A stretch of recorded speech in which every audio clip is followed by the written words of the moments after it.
ሰላም ጤና ይስጥልኝ ውድ የቻናሌ ተከታታዮች እንዴት ናችሁ? ሰላም ናችሁ? ሁሉ ሰላም ሁሉ መልካም? እኔ ጋር ሁሉ ሰላም ነው፣ እግዚአብሔር የተመሰገነ ይሁን።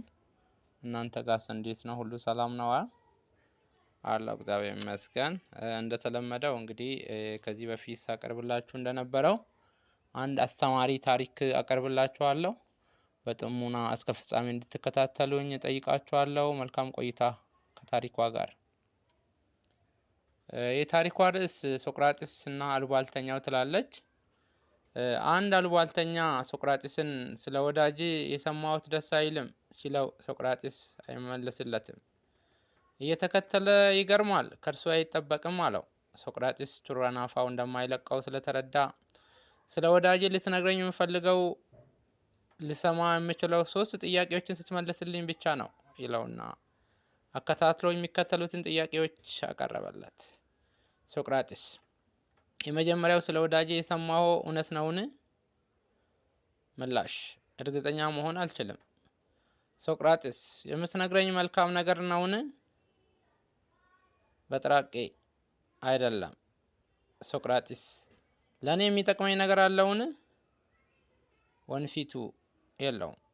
ሶቅራጥስ በመጨረሻ እውነቱን ያልተረጋገጠ መልካም ያልሆነ ለኔ የማይጠቅም ነገር አልሰማም አለው ይባላል።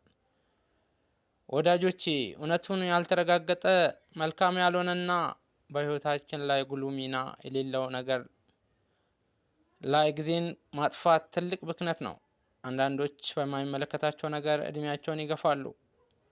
በዚህም መልሰው ማግኘት የማይችሉት ውድ ጊዜያቸውን ያባክናሉ።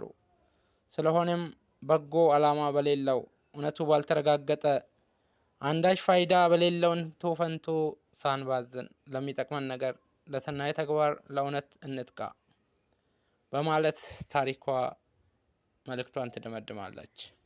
ውድ የቻናሌ ተከታታዮች ከዚህ ታሪክ የምንረዳው ሁላችንም የያዝነውን ቁም ነገር ይዘን በቁም ነገራችን ብቻ መልካም ነገርን በመከተል ክፉ ነገሮችን በመተው እንድንቀጥልና በመልካም ነገሮች ብቻ ተጠምደን እንድንኖር የሚጠቅሙንና ጊዜያችንን የሚወስዱብንን ነገሮች የሚጠቅሙ መሆን እንዳለባቸው ለማስረዳት ስለሆነ በጣም አስተውለን ካየን አስተማሪና መካሪ ታሪክ ናትና እስከ ፍጻሜ ስለተከታተላችሁኝ አመሰግናለሁ።